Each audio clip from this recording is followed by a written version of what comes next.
2 constitutional amendments are headed for the ballot, while Speaker Madigan's millionaire's tax went down in flames. We'll talk about it next on Capitol View.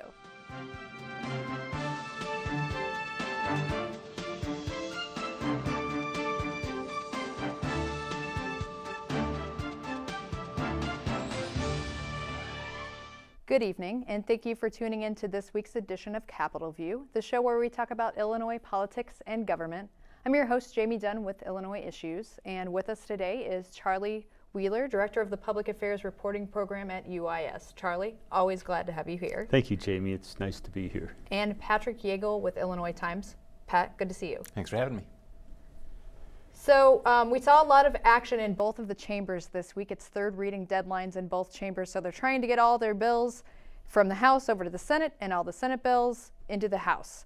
So we saw a lot of legislation pass, and a couple of the really kind of prominent things that folks have been watching are constitutional amendments. There are a lot of proposals to amend the state's constitution out there in the mix. We saw a couple make it through, and we saw one notably not called for a vote. It's something that Speaker Madigan is backing, and he kind of announced that he does not have the votes for us. Charlie, will you tell us a little bit about what amendments are out there, what people are looking to do to the Illinois Constitution? Okay, well, the couple that we know for sure are going to be in the ballot in November. One is really an amendment that I think will pass overwhelmingly. It spells out more clearly what victims' rights are in court proceedings. There have been cases across the nation in which defendants, people who committed the crime, are released on bail. The victim didn't know about it. The perpetrator harasses the person, threatens the person. And what this says is that in Illinois, a victim will be kept notified all along the process. They'll be notified and given the opportunity to be present if there's a bail hearing, if there's going to be a person released on probation, they'll know about that, and they'll have an opportunity to participate and make their concerns known. And there's also a section that protects information relating to a victim from being available to a perpetrator. Because when you think about it, most people who commit crimes and go to jail, they're not there the rest of their life. They're there on average for just several years, and some of them come out and they're pretty nasty people. And this gives the victims, the folks who were terrorized by these people, it gives them greater recourse and protection. That's the first one. The second one is one that I would say, thankfully, Illinois has not had a need of so far. And it's one that spells out clearly that you cannot deny, and here's the language: no person shall be denied the right to register to vote or to cast a ballot in an election based on race, color, ethnicity, status as a member of a language minority, national origin, religion, sex, sexual orientation, or income. As I say, thankfully in Illinois we haven't done this. But if you look at the pattern across other states, it has occurred. I mean, the South has a long history. That's why the Voting Rights Act was put in place, 40 years ago, 50 years ago now. Time flies. And this was sponsored by Speaker Madigan, and he said, we don't want this to happen. And he pointed to stuff that was happening elsewhere, and for better or for worse, in states in recent years where Republicans have taken control of the General Assembly and elected a governor, they've implemented what some people see as efforts to make it harder for people to vote. Now, the Republicans say, well, we want to protect the integrity of the vote. We want to make sure that people who aren't eligible don't vote. We don't want any fraud. But the concern from the part of the Democrats is that people who can't meet these tests tend to be low income, tend to be minorities, tend to be people who vote Democratic more often than Republican. So there's a partisan element to it too. But this is another one. This had bipartisan support. As a matter of fact, if I'm not mistaken, the House Minority Leader, Jim Durkin, signed on as a co-sponsor, did he not? He did. And so this is another one that I think will pass. So voters, be ready. You're going to get the chance to change the Constitution in 2 different ways come November. And Pat, this victims' rights push has been around for a while, right? I'm sure you probably covered this when you covered some courts issues. Yeah, it's been, I wish I could remember the details of some of these cases, but they were really, I think cruel is the only word I could think of, where the defendant was basically, I guess the convicted essentially was given the chance to, the resources essentially to keep terrorizing the victim. And I wish I could remember some of these stories because they were really compelling at the time. But this is actually, like you said, this has been in the pipelines for a while, and I think a lot of people are going to be relieved about it. And it definitely has a lot of bipartisan support because it's pretty popular. Yeah, and a few years back we adopted a section to the Constitution called the victims' rights, crime victims' rights. This adds teeth to that. It expands it somewhat, it's clearer, and it also allows a victim to go to court if their rights aren't respected. So it's, on a legal sense, I believe it gives them more, what would you say, opportunity to participate than the current law. Yeah, I talked to the sponsor in the Senate, Senator Staines, after this passed, and she said the biggest point in this is that it gives the victims kind of a legal role, a legal standing in this process that they did not have before, and a recourse to go through the legal process if they are being treated wrongly in this situation, which they would not have now. They couldn't go to court and say, you're not recognizing my victim's rights, but if this is approved by voters, that will be the case. Yeah, and I don't think we've had any of the kind of incidents you were talking about, Pat, none of the really horrific stuff that's occurred in other states. Again, thank the Lord, but it's always better to be prepared, I think. And it seems like, talking to Senator Staines, there was really a compromise struck here, so prosecutors were a little concerned about this maybe impeding on their ability to prosecute a case.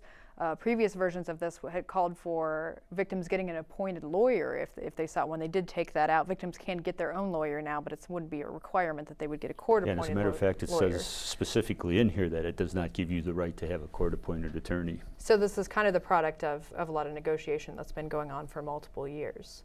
Mm-hmm. And then another constitutional amendment that has gotten maybe a lot more ink in the papers than these two was Speaker Madigan's proposed surcharge on income over $1 million. It was a 3% surcharge, the revenue of which would go towards education. Charlie, we saw this week the Speaker indicating that this probably isn't going anywhere. Can you tell us a little bit about what's going on with the millionaire's tax? Yeah, basically, for a constitutional amendment to be placed before the voters, it has to be approved by 3/5 majorities in both chambers of the General Assembly. And Representative Jack Franks, who is from the northwest suburbs from McHenry County, said that he wasn't going to vote for it. Madigan has 71 Democrats, none of the Republicans were for it, and so 71 minus 1 is 70, so he couldn't do it. And then Scott Drury, another Democrat from the suburban area, said that he didn't think it was the right thing to do either, to approach revenue issues on a piecemeal basis. He wanted a more comprehensive look. So the Speaker, who generally can count noses pretty well, had to say, I don't have the noses this time around. It was interesting because the same House committee that sent this proposal out in a position in which it could be voted on by a full chamber rejected another amendment that's going through the Senate and was moved and is now ready to be voted on in the Senate that would allow the state to have a structured income tax where the rates would vary depending on your tax bracket. Now, in a sense, that's what Madigan's proposal did. The basic tax bracket would be the same for everybody for your first $999,999.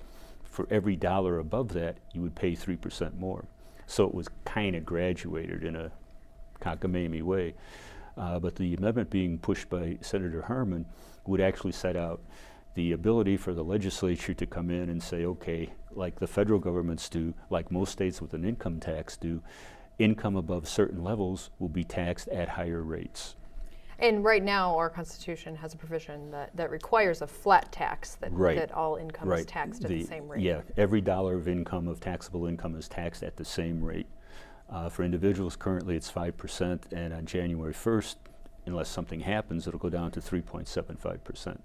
Well, and Pat, there were some political overtones in this proposal as well. Tell us a little bit about kind of the politics that were going on here. I think the main target of that proposal was Republican gubernatorial candidate Bruce Rauner, who, as most people know, is pretty wealthy and would certainly have fallen. Yeah, he probably would have fallen under that category of the millionaire's tax, and it really put him in a bad position because if he says he's against this, it makes him look greedy, and if he says he's for it, then of course he's betraying his business roots and his business backers. So it kind of put him in an awkward position. I think to his credit, he navigated it pretty well by saying, well, I don't think this is maybe the right way to go about it, but maybe we could look at taxing retirement benefits and other things like that. So he navigated it pretty well, but I think the intent of the proposal was probably a little more of a jab than maybe even a serious proposal. I'm not going to say it wasn't a serious proposal at all, but I think that it definitely was a political aspect to it. Yeah. And you mentioned Mr. Rauner. If I recall correctly, what his taxable income was last tax year, this change would cost him like another $1.5 million in taxes. Though he did fairly point out that he has given to lots of schools and education causes on his own. And to the extent that he's made those donations, that's also lowered his taxable income. That's true. So. Charlie, the graduated income tax provision, which you were just describing for us, is moving along in the Senate. It seems likely that it could do well there because Democrats are a little more liberal in the Senate, but it's going to run up against the same issues in the House. I mean, Representative Franks has said. And even more, what would you say, more clearly at this point, in the sense that Representative Franks and all the House Republicans have signed a pledge saying they won't vote for this.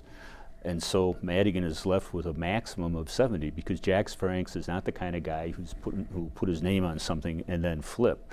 He's a very independent, some look at him as being a maverick, but he's a very solid guy, and I don't see him changing. So no matter how you add it, if all the Republicans say no, and if Franks says no, Madigan has 70. Were you surprised, Charlie, looking at this millionaire's tax, that it broke down on party lines? I understand why Republicans would oppose it, but there are probably some downstate Republicans and Republicans in some areas where they would have few, if any, constituents that it would affect. Are you surprised that none of those were able to kind of be needled into going for this? Or? On the one hand, yeah, but on the other hand, no. This is an election year. As Pat said, this is a kind of an election year gimmick, so we're all Republicans. We're going to rally around it. Now, I know in my district, it would be really good for me because in my whole district, there's only 2 people who are millionaires, and this extra $550 per kid would really be helpful to my schools. But as I say, politics triumphed, and if you want to go back in history, back in 1997 when there was a plan proposed to increase the income tax by Governor Edgar and use some of the money for property tax relief, some of the money to bolster school funding, the Republican leadership in both chambers was adamantly against it. But it passed with the help of half a dozen Republicans in the House who looked at the numbers and said, hey, my district is going to make out really well. And I know where, Mr. Leader, I know where you are, but I got to look out for my people. And so I think, yeah, there would downstate Republicans who could crunch the numbers and see, all things considered, my district, my schools would come out ahead with this. But on the other hand, the party line is that we got to block this. Well, speaking of wealthy folks in the Springfield area, candidate for governor Bruce Rauner came to visit Springfield for a Republican fundraiser this week. And Bill Cellini attended this fundraiser as well and made some comments about Mr. Rauner that were positive. And Bruce Rauner did not respond in kind. Charlie, can you tell us a little bit about what happened there? Yeah, so Mr. Rauner shows up at the Sangamon County Republican Foundation, I think is the name of the organization. He's invited to come and he makes remarks. And one of the people sitting there is Bill Cellini, who was the longtime leader of this group. I don't know, he may actually have been one of the people who founded it way back 40, 50 years ago. And so the reporter said, aha, here's Cellini and here's Rauner. Click. And so they said to Mr. Cellini, what do you think of Bruce Rauner? And Cellini, in essence, said, yeah, he seems okay. I'm impressed. You know, I'm a lifelong Republican, so obviously I'll vote for him. And Rauner seemed unprepared initially. He didn't know what to say. And then he came out with what I thought was a very ungenerous comment where he said, well, he's a bad guy. You know, I don't want to have anything to do with him. And I thought that was pretty ungracious in the sense that, yeah, Cellini was convicted. He did his time. And under our system of criminal justice, once you do your time, you're kind of restored to full citizenship. I think a better way to have phrased it was, I'm glad for all the support I can get. I don't know Mr. Cellini, we're not friends, but I welcome the support of everyone, and who am I to judge? And particularly in Mr. Rauner's case, when one of his former employees, a guy named Stu Levine, was into the Blagojevich scandals up past his eyebrows, Cellini was maybe there to his shins. And so I thought, as I said, I thought it was very ungracious on Mr. Rauner's part. But, I mean, on the flip side, to be fair to him, he was getting really beat up by Quinn's campaign, pretty hyperbolically about this, even though he didn't solicit any kind of, endorsement from Cellini. Pat, what? Quinn's reaction was even worse. That stuff was just total garbage. It was way over the top. What are they going to do? Supposing Rauner goes to a Cubs game and, I don't know, Pete Rose is there. Are they going to say, he believes in cheating in baseball? I mean, that was just over the top. But in a way, that's typical. Yeah, that's typical of the level of campaigning by both parties in this country, in races all across the board. And I think it's one of the reasons why people get fed up with politics. And it's one of the reasons why, once you do get elected, it's harder for you to be able to work together with somebody from the other side who you spent 9 months demonizing. Well, and when Rauner was in town, he chatted with State House reporters, whether he liked it or not, probably. And they asked him a little bit about the comments that he has made about union leaders throughout his primary race, calling them union bosses and saying a lot of negative things. And he said that he is not anti-union, and he hasn't really used that terminology since.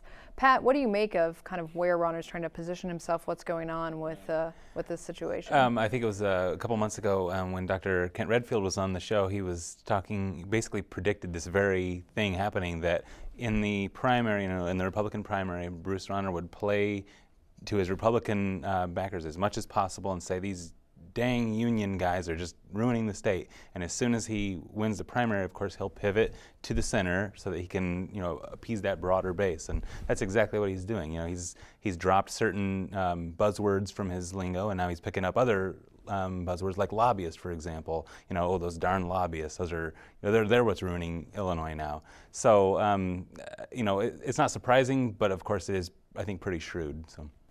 Well, but that kind of goes to the point that you just made, Charlie. I mean, no voters out there probably love lobbyists unless they're married to one. But he's going to have to work with lobbyists once, if he is governor. and what is particularly ironic is that the guy who's the state chairman of the Republican Party is a lobbyist. He's a partner in one of the more successful lobbying firms, and his other partner is the guy who was the House Majority Leader under Michael Madigan for I don't know how long. It seemed like forever. So this politics is just totally unreal. And what I'm still waiting for Rauner to do is to tell us what his plans are for the state's finances. We're going to shake up Springfield. Okay, are we hoping the coins drop out of the pockets as we have people by their ankles and we're shaking them?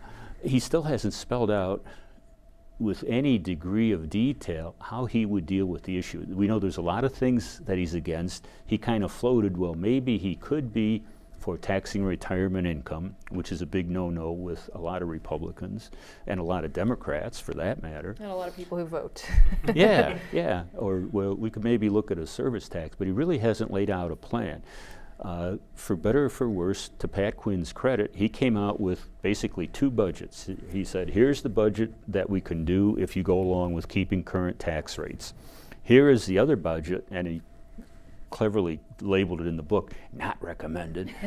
This is what we'll be stuck with if we let the tax rates go down as they're scheduled to do. And of course, as governor, he had no choice, but he went through and he laid it all out. And I'm still waiting for Mr. Rauner to give any inkling of what he would do in the circumstance. Well, another budget issue that's getting a lot of focus this session is education funding. Senator Andy Manar has brought forth a plan to revamp the way that money is distributed to schools. It wouldn't add money into the mix, but it would change the way that money is given out to schools and the way that it's doled out. The education funding formula, which has been around for quite a while and which folks find pretty complicated, and it seems like both sides of the aisle agree that something needs to be done, but they're having a hard time coming together on what. Charlie, what's going on with that? I know he has kind of moved that through committee this week. Yeah, it's at a stage where it can be voted on in the Senate, and I believe that he has said he won't actually call it for a vote until there are numbers generated by the State Board of Education so that each individual lawmaker knows here would be the impact on the schools in your district. And basically what his plan would do is to take a whole bunch, probably a couple dozen specific programs for which the state appropriates money to take care of specific kids with specific needs or for a particular purpose, like we send money to school districts to pay for the yellow buses that drive around. We send money to school districts who have kids who don't speak English as their language at home to help them become bilingual learners.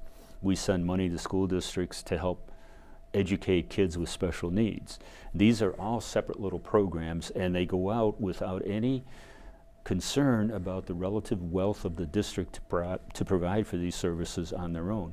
And so what Manar would do and his fellow sponsors, based on a bipartisan task force that came out with recommendations, would fold a lot of these grants into a single overarching formula where each school district would look at the composition of its students. How many of them come from low-income families? How many of them have special education needs? How many of them are English learners? How far away from the school do these students live? And there are, I don't know, maybe 10 of these categories that would get put together, and they would get individual weighting so that a kid with special needs would count for a fraction more than a child without those needs.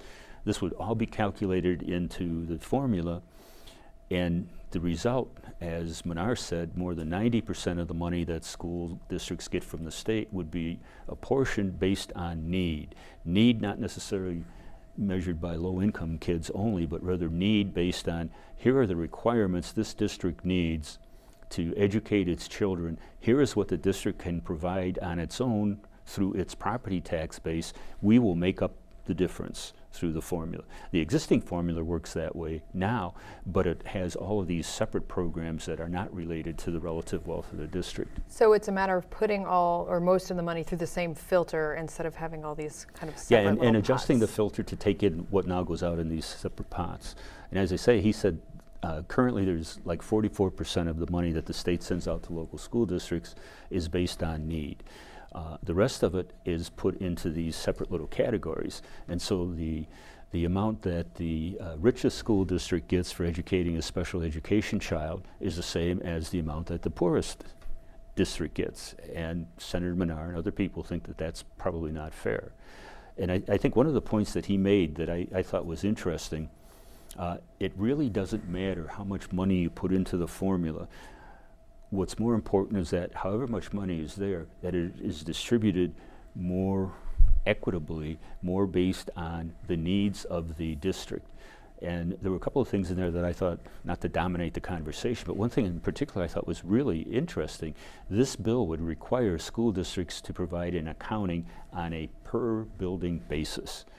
And so you would know here in Springfield, how does Southeast stack up compared to Lanphier, compared to Springfield High, rather than here's the Springfield School District in total. And the money for kids with needs would have to follow those children. Well, Pat, here in Springfield, we're looking at probably some deep cuts in education potentially. Are folks kind of looking to this in Springfield as some hope, or are they just kind of have their heads down trying to figure out the situation here? Right now, I don't think that our the Springfield School District has much hope in that passing. I mean, I don't want to say that they don't have any hope of that passing, but I don't think that they're relying on that in any fashion. I think they are preparing for deep cuts, and hopefully this will be the last year of of I think the past 4 or 5 years of cuts that have had to basically make up a large deficit that fell a few years ago. But I don't think that they're integrating that assumption of that passing into their planning at all. And one thing that I think is really interesting is that Senator Manar, a freshman senator, of course, he was John Collerton, Senate President John Collerton's right-hand man for several years, and I think he's probably a pretty good match for this kind of bill because he knows the issues. He's been in that chamber for a while, and so he's got relationships already built up in there. Not necessarily as a legislator, but as a staff member for so many years, and I think I'm thinking that he probably has enough respect and relationships in that chamber to at least get some sort of negotiation, even if this bill currently isn't what some folks are going to want, especially like the richer suburbs, that are probably going to end up losing money in this equation. Maybe this bill isn't necessarily what they want, but I think if anybody can negotiate it, he's probably a pretty good candidate. Charlie, this has always been a really hot button issue. It's difficult to address. That's why it hasn't been changed in so long. Do you think this is something that some of the things that Pat just described that might hold us back? Do you think that this is something that can bridge those gaps, this process that lawmakers are engaging in right now? I think it's got a good chance. And the reason I say that is there is a recognition that the formula as it works now doesn't carry out its intended purposes. Part of the reason is that there are components of the formula which some people feel disproportionately benefit some areas and not others. One of them is a provision that says to the extent that you're in a district that has its ability to levy property taxes capped because of the tax caps, you get to calculate your formula based on the lower number rather than on your full tax base. And it's benefited Chicago in particular because property values in Chicago, buoyed by the Loop downtown area, have not declined the same as they have in other areas. And so this has caused money to be shifted away from the needs-based portion of the formula.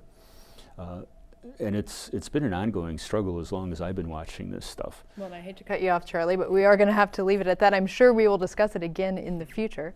I'd like to thank you all for tuning in and thank my guests, Charlie Wheeler and Pat Yeagle. And I'm your host, Jamey Dunn with Illinois Issues, and we'll see you next time on Capitol View.